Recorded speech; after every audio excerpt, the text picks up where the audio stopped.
안녕하세요. CIRS 코리아 전춘영입니다. 바쁘신 와중에도 많은 관심을 갖고 참석해 주셔서 감사드립니다. 중국 의료기기 법규가 매년 많은 변화가 있는데요. 오늘은 개정되는 법규들에 대해서 웨비나를 진행해 보겠습니다. 웨비나를 진행하기에 앞서 먼저 저희 CIRS 코리아에 대하여 간략하게 말씀드리자면 중국 NMPA의 의료기기 허가, 등록 및 임상에 관련한 전문적인 기술 컨설팅 서비스를 제공하는 기관으로서 중국 항저우에 본사를 두고 있습니다. CIRS 의료기기 팀은 해당 업계 경력과 자격이 풍부한 분야별 다수의 전문 컨설턴트들로 구성되어 있고, 한국 업체들이 합리적인 비용으로 신속하고 리스크 없이 중국 시장에 진입하도록 돕고 있습니다. 그럼 웨비나를 시작하겠습니다. 오늘 웨비나의 목차입니다. 중국 의료기기 법규 체제, 의료기기 법규 변화 연역, 의료기기 등록 개정 법규 내용, 의료기기 개정 법규 대응 전략 순서로 진행하도록 하겠습니다. 우선 중국 의료기기 법규 체제인데요.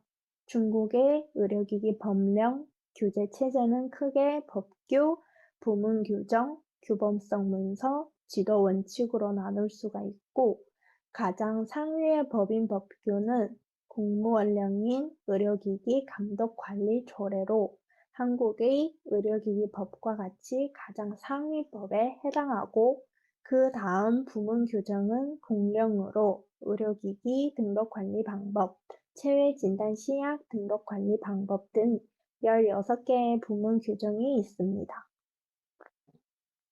상위 두 가지 법규와 부문 규정은 법규가 기본적으로 굵직굵직한 내용을 다루고 있다면 어떤 틀을 만들어주고 부문 규정은 법규에서 좀 더 구체적인 요구들이 담겨 있습니다. 의료기기 감독관리 조례와 의료기기 등록 관리 방법이 이번 개정판에서 많은 수정이 있었고, 오늘 웨비나에서도 이 내용에 대해 많이 다룰 예정입니다. 그 밑에는 하위법으로 규범성 문서와 지도 원칙이 있는데, 각각 이제 규범성 문서는 지비규격과 같은 중국의 기술 표준, 국가 표준 등이 있고, 지도 원칙은 300여 가지 의료기기 품목에 대한 기술 심사 지도 원칙이 있습니다. 방금 전 말씀드린 가장 상위의 법규인 의료기기 감독관리 조례의 연역을 살펴보면 2000년 처음 조례가 제정이 되었으며 그로부터 14년 후인 2014년에 공무원령 제650호령을 발표하여 전면 개정이 되었고 2017년 공무원령 제680호를 발표하여 부분 개정이 되었습니다. 이번 신조례는 2018년 개정안 초안이 사법부를 통해 발표가 되었고 공개적으로 의견 수렴을 진행하여 2021년 공무원령 739호령을 발표했으며 2021년 6월 1일부터 시행이 되었습니다. 이번 신조례의 핵심 키워드 4가지로 표현할 수 있는데요. 첫 번째로는 이번 신조례를 통하여 새로운 제도와 시스템, 그리고 새로운 방식이 도입으로 관리 수준 향상을 하였고, 두 번째는 다소 복잡했던 심사 승인 절차를 간소화하여 관리 감독의 효율성을 향상시켰으며, 세 번째로는 기존에는 의료기기 제품의 허가 등록에 포커스가 맞춰져 있었다면 신조례에서는 의료기기 전 수명 주기의 중요성을 강조하였습니다. 마지막으로는 사후 관리적인 측면으로 위법이나 위반 행위에 대한 처벌을 강화하여 기업의 법적인 책임을 좀 더 엄격하고 엄중하게 묻게 되었습니다. 신조례는 총 8장 107조항으로 기존의 680호령 대비 27조항이 신규 추가되었고 70조항이 수정되었습니다. 기존 조례 대비 신조례에서 중요한 항목을 20여 가지 정리해 보았는데요. 이 중에서도 한국 업체들이 좀 더 중요하게 봐야 할 내용은 이렇게 빨간색으로 표시해 보았습니다. 오늘 웨비나에도 개정된 내용을 전부 다 다루기보다는 좀 더 한국 업체와 관련성이 있는 내용 위주로 설명드릴 예정입니다. 법규 체제 삼각형 피라미드에서 상위 두 번째인 부문 규정에 해당하는 의료기기 등록 관리 방법의 재개정 영역인데요. 특이한 점은 조례보다 더 일찍한 1996년에 처음 제정되었습니다. 그 다음 2004년, 2014년 그리고 2021년 순으로 개정이 되었으며 2021년 10월 1일부터 시행되고 있습니다. 의료기기 등록 관리 방법의 주요 개정 내용은 다음과 같이 정리를 해 보았는데요. 이 중 2등급, 3등급 의료기기 시험 관련 요구 조정, 의료기기 등록인 제도 전면 실행, 임상평가, 임상시험 관련 요구 조정 등 중요한 내용을 빨간색으로 표시를 했습니다. 다음은 개정된 조례와 관리 방법을 하나씩 같이 보면서 설명을 해드리겠습니다. 첫 번째로 업체들이 가장 많은 관심을 갖고 있는 개정 내용이라서 별표를 쳐놨는데요. 자사 및 제3자 시험기관 시험보고서 인정 여부 관련된 내용입니다. 원래 기존에는 중국 의료기기 허가 신청 서류로 반드시 중국의 국가지정 시험소에서 발급받은 성적서만 인정이 됐었습니다. 이번에 개정된 의료기기 감독관리조례 14조에 보시면 등록인의 자체 시험 성적서와 제3자 시험소에서 발행한 시험 성적서도 앞으로는 인정이 된다고 합니다. 자사 또는 제3자 시험소의 시험 성적서가 인정된다면 업체에서는 시험기간 단축과 비용 절감을 기대해 볼 수 있습니다. 하지만 다음과 같은 문제가 있을 수 있습니다. 첫 번째로는 자사에서 시험을 진행할 경우 해당 제품 시험에 요구되는 요건이나 시험 설비, 전문 인력 등이 제대로 갖추어져 있는지 확인해야 합니다. 대부분의 업체에서는 중국의 시험 표준에 대한 이해가 부족한 경우가 많기 때문에 어려움을 겪을 수도 있습니다. 두 번째는 자사 시험이 가능한 경우에도 NMPA의 허가 심사 과정에서 심사자에 따라 해당 시험에 요구되는 자격, 능력, 내부 시스템 등의 요건들을 모두 검토해야 하기 때문에 심사가 좀 더 엄격해지거나 까다로워질 수 있습니다. 이런 부분은 업체에서 주의 있게 살펴보아야 하는 문제입니다. 제3자 시험소에서 시험을 진행할 경우 한국의 시험소 중에 중국의 시험 규격에 따라 시험하는 시험소를 찾기 어렵다는 점이 있습니다. 대부분 중국에 자격이 있는 시험소에서 진행하는 방식을 선택하게 됩니다.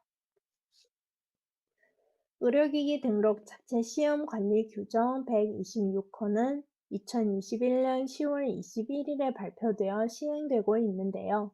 이 규정에서는 자체 시험 능력 요구, 자체 시험 보고서, 위탁 시험, 신청 자료, 현장 검사, 책임 요구 등 내용에 대해 명확히 규정을 하고 있습니다. 업체에서 자체 시험 보고서를 제출하는 경우 자체 시험 관련 업무는 업체 의료기기 품질 관리 체계에 포함되어 체계적인 관리가 필요합니다. 제3자 시험소 위탁 시험인 경우 시험소는 중국 공무원 인증 및 중국 CMA 자격 인증이 있어야 합니다. 이런 부분은 업체에서 주의 있게 살펴보아야 하는 문제이며 이러한 점들을 고려하여 시험 계획 및 허가 방안을 계획하시면 좋을 것 같습니다.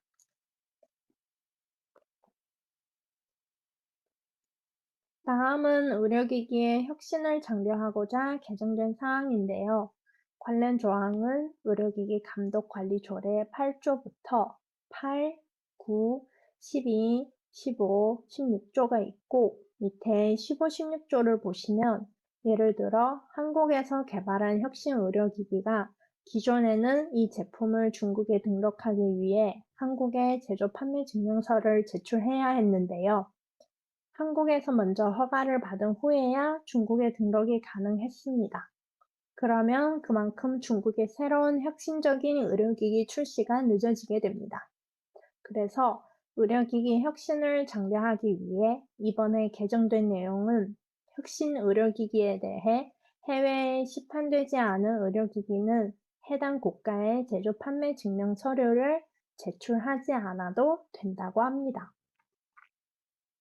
제조 국가나 등록인의 국가의 의료기기 출시 여부와 관계없이 혁신 의료기기를 빠르게 중국 시장에 출시할 수 있도록 하여 중국 의료기기 혁신을 장려하고 있습니다.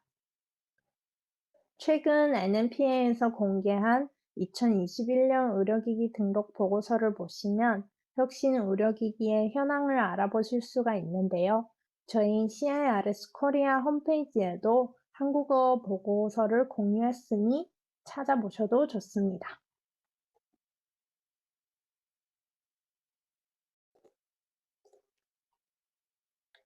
다음은 등록인 제도에 대한 내용인데요. 이전에는 각 성에 따라 요구하는 등록인의 의무가 조금씩 차이가 있었던 반면 신조례에서는 등록인의 책임과 의무를 명시하여 관리에 대한 효율성을 높임과 동시에 등록인에 대한 주체 책임을 강화하였습니다.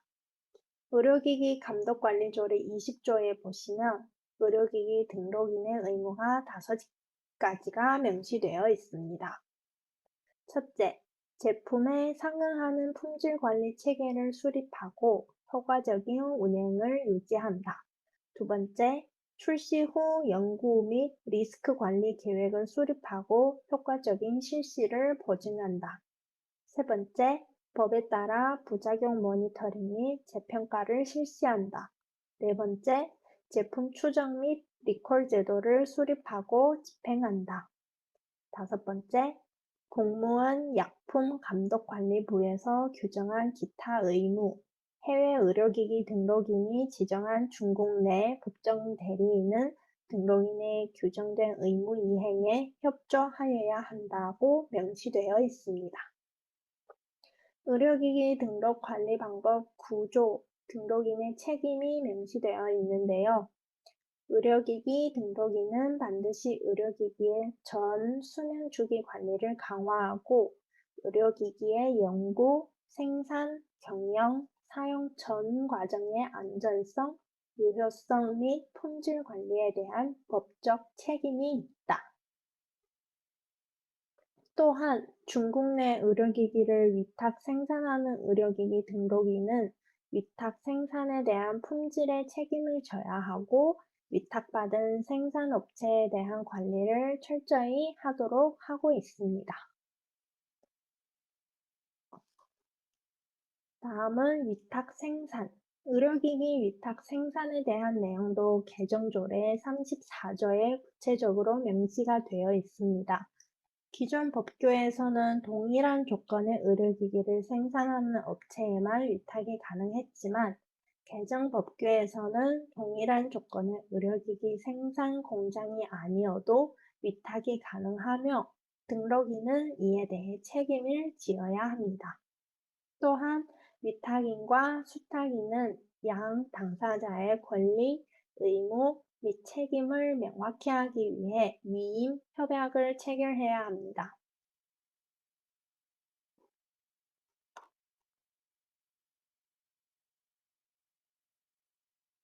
우선 새로운 법규에는 임상평가 정의가 개정이 되었는데요. 기존에는 임상시험 개념이었다면 신조례에서는 임상평가로 바뀌었습니다. 예를 들어 임상시험 면제였다면 개정 후 임상평가 면제로 바뀌었습니다. 수정된 의미는 임상시험은 임상평가의 한 가지 방식이고, 임상평가는 임상시험뿐만 아니라 다양한 평가 방식이 있습니다. 예를 들어 국내외 동일 품종 비교, 관련 문헌 및 임상 데이터를 비교하여 진행하는 방식도 있습니다. 임상평가의 방법 역시 이번 개정을 통해 구체적으로 규정하였는데요. 제품의 특징, 임상적 리스크, 기존 임상 데이터 등에 따라 임상시험을 실시하거나 동종 의료기기의 임상문헌 자료, 임상 데이터에 대한 분석 평가를 통해 의료기기가 안전하고 유효하다는 것을 증명하여야 합니다. 신조례에서는 임상평가 면제 조건을 조례에 명시하였습니다. 임상평가 면제 조건은 두 가지로, 첫째는 작용 원리가 명확하고 설계가 정형화되어 있으며 생산 공정이 성숙한 제품이어야 하며 이와 동일한 품목의 의료기기가 임상적으로 중국 내에서 단연간 심각한 부작용 사례가 없어야 하고 일반적인 용도를 변경하지 않은 경우 임상평가를 면제할 수 있습니다. 두 번째는 기타 비임상평가를 통해 해당 의료기기 안전성, 유효성을 증명할 수 있는 경우 임상평가를 면제할 수 있습니다. 2021년 9월 16일 임상평가 면제 의료기기 목록, 체외진단 시약 임상평가 면제 목록이 발표되었습니다. 업체에서는 자사 제품이 임상평가 면제 해당 여부를 확인하고 싶으신 경우 이 목록을 참고하시면 되겠습니다. 다음은 임상시험의 특이한 경우인데요. 현재 임상시험이 진행 중이며 생명을 심각하게 위협하고 효과적인 치료수단이 없는 질병 치료에 사용되는 의료기기의 경우 환자의 치료에 도움이 될 것으로 예상되면 윤리심사와 환자의 동의를 얻어 임상시험기관에서 해당 의료기기의 적응증을 가진 환자에게 무상으로 사용하여 그 안전성 데이터는 의료기기 허가 자료로 사용할 수 있도록 한 제도입니다. 이 내용은 알고 계시면 좋을 것 같습니다. 의료기기 등록 신청 자료에 대한 새로운 요구사항인데요. 해외 업체에 해당되는 중요한 변화 내용이기 때문에 따로 여기서 설명드리고자 합니다. 새로운 조례 및 등록 관리 방법에는 의료기기 품질관리 시스템, 즉 의료기기 품질관리 체계인데요. 이에 대해 요구하였습니다. 이 내용은 새로운 법규에 새롭게 요구되는 내용이며 모든 해외 의료기기 등록 신청 업체는 자사 의료기기 품질관리 시스템 자료를 제출해야 합니다. 중국 경내 업체의 경우는 현장 심사를 실시하지만 해외 업체인 경우 코로나 때문에 현장 심사는 진행 안 하고 서류로 대체하게 됩니다. 향후 코로나 시기가 끝나면 현장 심사 진행할 가능성도 있다고 봅니다. 한국 업체 같은 경우에는 GMP 또는 ISO 인증이 있어야 합니다.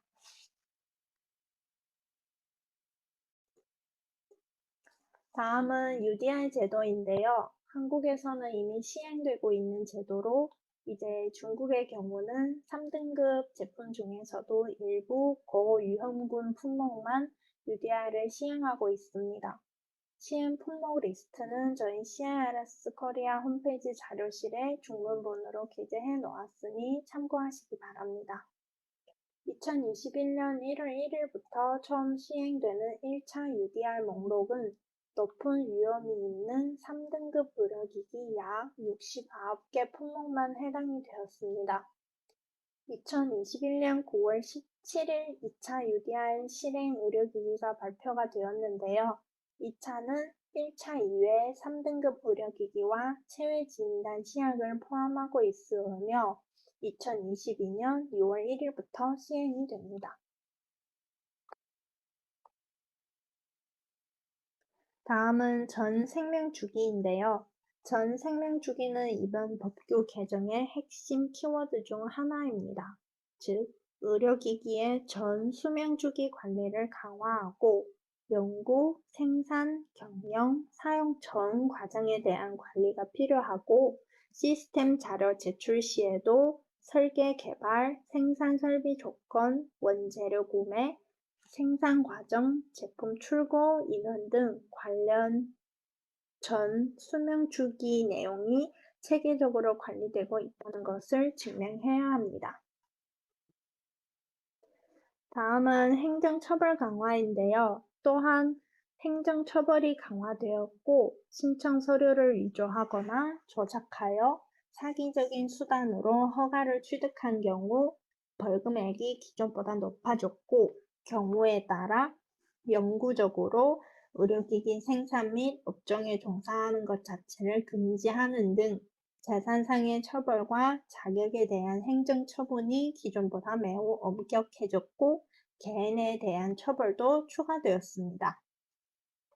이 부분은 알고 계시면 좋을 것 같습니다.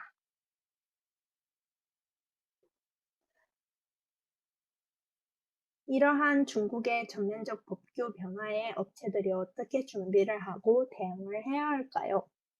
너무나도 당연하겠지만 법규 재개정 및 동향에 관심을 가지고 법규 변화 내용을 파악하시고 또한 법규 변화가 업체에 어떠한 영향을 미칠지 리스크 분석 등을 실시하여 규제 대응 전략을 수립 및 조정하여 신정책의 요구에 부합하도록 노력해야 할 것입니다.